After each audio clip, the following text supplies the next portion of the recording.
Hi it's Friday ఈరోజు morning లేచేసరికి చాలా లేట్ అయిపోయిందనమాట. ఇంకా కుకింగ్ స్టార్ట్ చేశాను లేవగానే.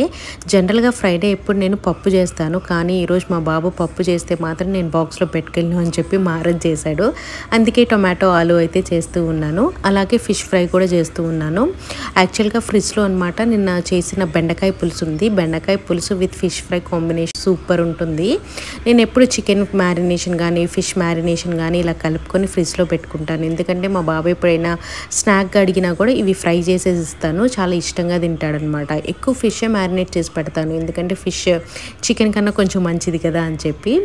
ఒక పక్కన ఆలు అండ్ ఆనియన్ నేను పొయ్యి మీద పెట్టేశాను, అది ఉడుకుతూ ఉండగా టొమాటోస్ కట్ చేసుకుంటున్నాను. ఇలా చేస్తే టైం సేవ్ అవుతుంది కదా అని చెప్పి. మీలో ఎంతమందికి టొమాటో ఆలు కర్రీ అంటే ఇష్టం చెప్పండి. నేను చాలాసార్లు చెప్పున్నాను, టైం తక్కువ ఉన్నప్పుడు నేను ఎక్కువ చేసేది టొమాటో కర్రీ కానీ ముద్దపప్పు కానీ. సో ఇంకో పక్కన నేను కాస్ట్ ఐరన్ కడాయి పెట్టేసి చక్కగా మ్యారినేట్ చేసిన ఫిష్ పెట్టేసేసి ఫ్రై చేస్తూ ఉన్నాను. వాటి పని అవుతూ ఉంటుంది, నేను ఇంకా వేరే పనులు కూడా చేసుకుంటూ ఉంటాను అనమాట.